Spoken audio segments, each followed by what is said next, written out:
MicCHEK is proudly supported by Island Eye Care. Do your eyes itch, water, or burn? Say goodbye to dry eye. Call Island Eye Care today. This is Victoria, a city known for its mild climate, hanging baskets, and high tea.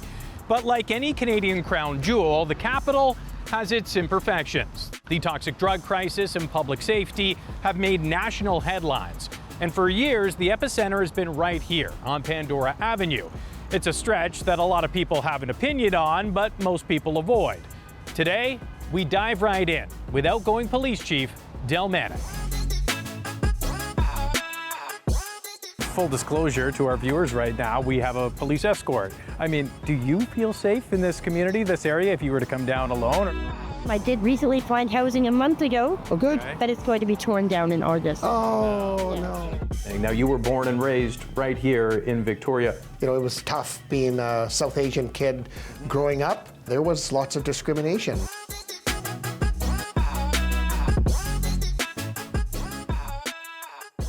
All right, Chief, so we're here on kind of a troubled stretch in Victoria, the 900 block of Pandora Avenue. What do you think of when you come back here? I know this is an area you come to a lot, I'd assume too, but what goes through your mind? The unfortunate part is, from a humanistic perspective, this is the epicenter for a lot of hopelessness and despair, where people are struggling. Yeah, it's not pretty to see, but I think what's important to recognize is that people's lives are shattered and people are looking for help. They're looking for support, and a lot of that's lacking. Yeah. And so what happens is they find themselves coming down here. People want a sense of belonging. They want a sense of community, and for many people, this is the sense of community that they have. Right. But this is not the safest place. It's not the place where we need to be allowing people to congregate. Should they be coming here to use the services? Absolutely. Right. Whether it's a supervised consumption site, whether it's the services that our place offers, a shower, a meal. But then having people living in tents, the amount of people that down here that are addicted to different levels of drugs, suffering from mental illness, Right. is pretty evident. Right. When you start talking to people. I mean, we've talked about fentanyl for years in the news, but how much has that changed for what your frontline officers are seeing and what people are using over that time? Well, the introduction of fentanyl a number of years ago was a game changer Right. for the street drug scene. I can tell you that the drug addiction and the way people are living has shifted considerably, especially when you couple mental illness on top of that. Right. And so what's really, really important is that we have a lot of focus on harm reduction. What I would like to see is more focus on prevention and on treatment. Right. We have to give people an out. And I think sometimes what we find is that we are really good at enabling people. Yeah. But what that does is that doesn't allow for a progression towards treatment and towards making sure that they're living healthy lives. Right. And I feel that by fostering dependency through easy access is not a strategy. Yeah. We recognize there's more services within this block, but I'm a fan of making sure that you actually disperse the services. Yeah. So not any one area has to shoulder the burden. Is there a sense that sometimes you're moving the problem around? It seems like there's a success for a day or two and people move back. Like, is that a concern? Is that the optics of it? Oh, they're cleaning up Pandora, but really the problem still very much persists, right? 100%. Again, many of the people that are here, you have to talk to every individual because everyone's here for a different reason. Right. And so you have to kind of get to know the people here. What brings them down here? Right. Is it this is a sense of community that they have? Why don't they have a sense of community at a supportive housing location or at a different location? Right. They come to access services. Are the services offered at the time timely hours that people need to access them? Right. Do we need to open for longer if people are here gathered to grab a meal when, maybe our place isn't open to provide that? Yeah. And so I think there needs to be conversations, which I can tell you that our place and Vic PD have been having on a regular basis. If this is somebody's belongings right here, this is their life possessions. And so they can't leave it unattended, because if they leave it unattended, it'll be gone. Right. And so now people are stuck with staying with their possessions and their belongings. Well, how do they go grab a meal? How do they go anywhere? And so I think these are real kind of challenges that people face, but sometimes we don't get an understanding of how people that are vulnerable and marginalized and that are living on our streets, that they have those same very real issues that you and I would have. Right. But the context is different. So Right. we gotta be kind, caring, and compassionate, which we are. But there's also got to be a heaviness on those that are exploiting the vulnerable. Like, there's no doubt about it. Right. There is drug trafficking going on. Right. There's beatings. There is intimidation. Okay, well, if people are continuously getting into trouble, or you're running into the same people, why don't we put them behind bars? Why don't these prolific offenders get put behind bars? It's complex. And I think that policymakers will make policy, but they don't have the police at the table Right. to talk about, well, what are some of your challenges? They don't even see this. No, they don't. Yeah. No, they don't. And so when we hold people accountable and it goes through the courts, there's got to be meaningful sentences and consequences.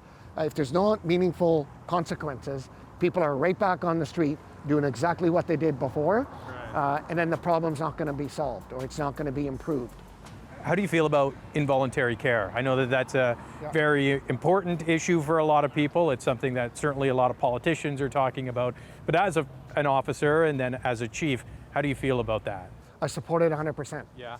I think we have to recognize that for a certain percentage and a certain group of individuals, Yeah. they have a high propensity to violence. They do not have the social skills to be able to make social decisions, life decisions, and to be able to live in a society without violence. Yeah. And that's not their fault. No. But I think it has to be looked at through a therapeutic lens. So this isn't the police dictating it. Right. But I think, we talk about care and compassion. Yeah. How compassionate is it when we're exposing people to live in an area where they're arming themselves with weapons? Right. And they don't feel safe. But we'd rather do that than talk about involuntary care, which is create a therapeutic community Right. around focusing on somebody's wellness that actually gives them a chance at life, and a chance at not being stabbed or being victimized, Right. Or responding to somebody that might be assaultive, and then now they end up being a suspect because they overreacted to a situation, Right. because they couldn't read it right in the middle of the night. And coming up, we'll continue our tour of Pandora Avenue with Victoria Police Chief Del Manak. And we ask him if he feels safe here, because quite frankly, a lot of people don't. We'll also speak with a woman who's been forced to call the street home. That's ahead. Is it tough sometimes staying optimistic?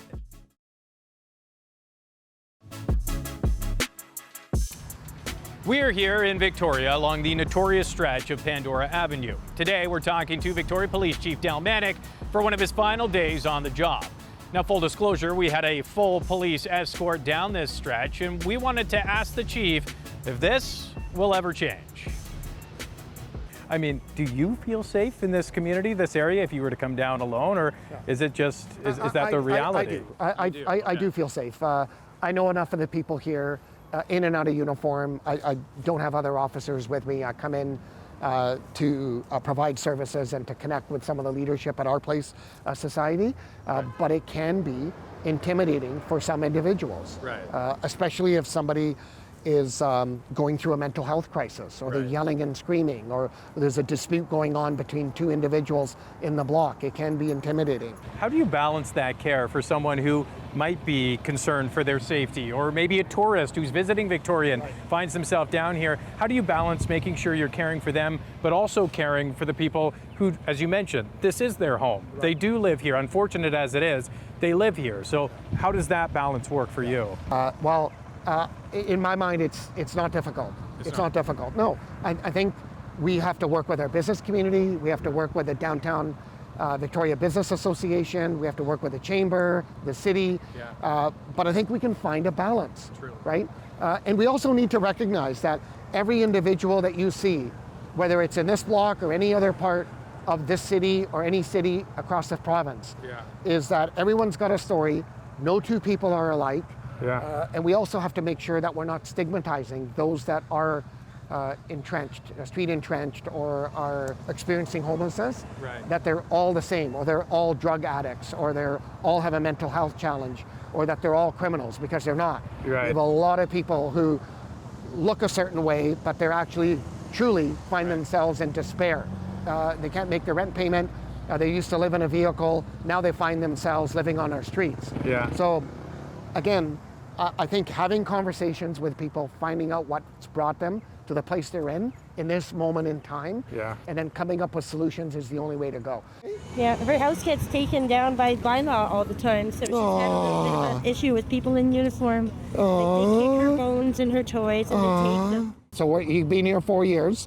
Yeah, on the street. On the streets, I lived in the neighborhood all my life, pretty much. Raised 4 kids up on Mason in Pacifica Housing. My kids aged out. Okay. I said, do you have another place for me? Because they said it's a family complex. Yeah. We said no. So here I am. I did recently find housing a month ago. Oh, good. But it's going to be torn down in August. Oh, no. So now I'm looking again. You are? Okay. Yeah, it's really hard to find housing for me. I have a boyfriend with mental health issues. Okay. I have a dog, so... Is it tough sometimes staying optimistic that housing and other things will come? Very, very, so depressing, because I really, really always wanted to just live, in my neighborhood. Right. Why here? Why this block? Like because I've known these people for so long. Family, community, connection. Yeah, they stand up for me more than my family. Though. We're behind each other so much. It takes time. Somebody may not be ready to make a move when we're ready.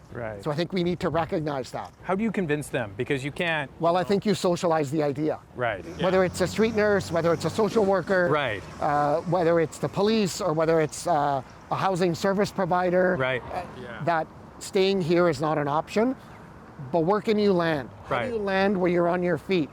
What are some of those options other than the current location? And I think those are the conversations that we have, and then we have to build in flexibility where we don't set hard deadlines for people. But then the other key is we have people, as the weather gets nicer, moving here from other parts of the province and the country. And that's a reality.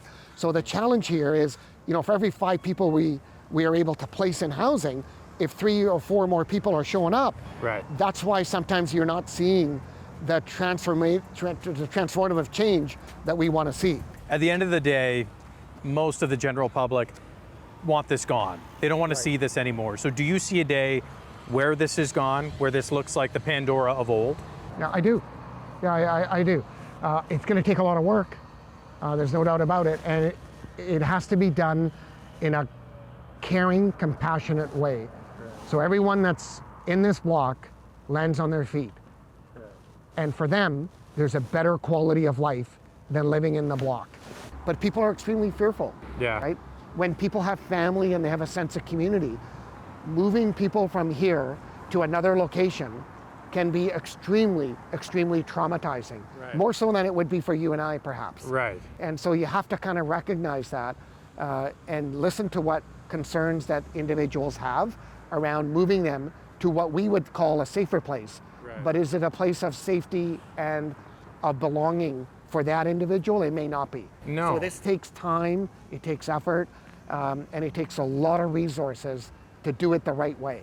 Do you have an internal sense of possible timeline in your eyes, or is it too tough to tell? Well, it's tough to tell. Like I think whatever timeline we set, I think we need to make sure that we add on about probably another 10 months or a year to it. Things happen. Just because there's slow movement. I do see change on the horizon, but there needs to be more inventory. Again, more supportive housing locations, more mental health services, more addictions treatment, more beds. There has to be an expansion in many of these areas, and for somehow we have to make sure that we just don't allow everyone we help for others to then take up those same spots back in the block. And coming up, we'll go off the streets and look back on Del Manak's 40-year career. A South Asian young man growing up in this town, then being named the police chief. Just how proud do you think your father would have been of that? Yeah, he would have been extremely, extremely proud.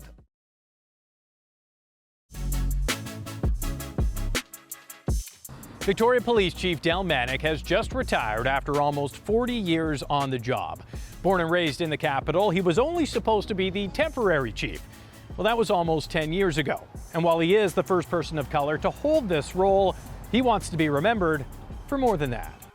Del, thank you very much for having us in your office. No, you're very welcome, and thank you for going through the security check. Yeah, that's right. I cleared it, thankfully. I mean, I want to ask, because you announced that you will be retiring. How's it feeling at this point? Feels good. Feels good. 35 years in policing, 9.5 years as a top cop here at Vic PD, and I think it's time to look at my next chapter of my life, and the department's in good hands, and I'm looking forward to a transition. I like that. I want to talk about that next chapter coming up, but let's go back and let's start at the beginning. Now, you were born and raised right here in Victoria. What was that childhood like for you here? Well, it was pretty tough. My mom and dad didn't have a lot of money. I'm one of 6 kids, and there was lots of discrimination. I played minor hockey with the Victoria Esquimalt, so most kids weren't hockey players, and as I got older, I became a lifeguard. And as I got older, I started thinking about what I wanted to do as a career, and really wanted to kind of give back to my community, and felt that policing was going to allow me to do that. Was there any pause for you being a person of color? And I can't ever speak to the relationship between people of color and police officers, but there has been some issues there in the past. Right. I think there's always a pause. I can tell you that my brother went into the RCMP, and he went through depot, and that was well before women and minorities were an accepted part of the RCMP, and he did not have a really good positive experience. And in fact, he ended up quitting through just after his training. And so that really got me to kind of rethink about the acceptance into policing for minorities. And but I can tell you, it's been a heck of a ride. It's been an amazing experience, and I'm so glad in those early days I made the decision that I did. I'm interested what a young Officer Manak looked like. And I've seen some pictures of the great mustache. That thing was beautiful. But yeah. I'm more so interested in maybe some of the mistakes he made and what he learned as a result. For me, I had never lived in Vancouver. So we would have a break and enter happening at 3 a.m. at Shoppers Drug Mart with an alarm going off, and officers would constantly say to me, "You just went past it a block," right? Because I didn't know the area. This is before maps, I guess, before GPS. Oh, 100%, 100%. You're so focused career-wise at that time, but then a tragedy happens in your family. Your father passes away at 60 years old. I'm sorry about that. And what is that experience like to then say, okay, I am so career-focused, but I do need to come home and help with the family? Yeah. So that was totally unexpected. Yeah, my dad was 60 years old, and he went for an afternoon walk like he normally did, and ended up having a heart attack in Beacon Hill Park while he was out for his walk. And so that changed the trajectory of my career, because I had a younger brother and sister. Mom asked after my dad's passing if I would consider moving back to Victoria. And just provide kind of that male presence in the home. Family's always first, and so I sadly at that time left Vancouver and was able to luckily be an officer here at Vic PD. That was back in 1993. Wow. I mean, being a South Asian young man growing up in this town, then being named the police chief, just how proud was your family, and how proud do you think your father would have been of that? Yeah, he would have been extremely, extremely proud. And my mom to this day is my biggest fan. First thing she asked me was for a number of my business cards. And she started handing them out. You've worked in Victoria for more than 30 years. Has your thoughts around this type of situation changed and evolved over the years as well? 100%. Shifted a lot more care and compassion. Right. And understanding.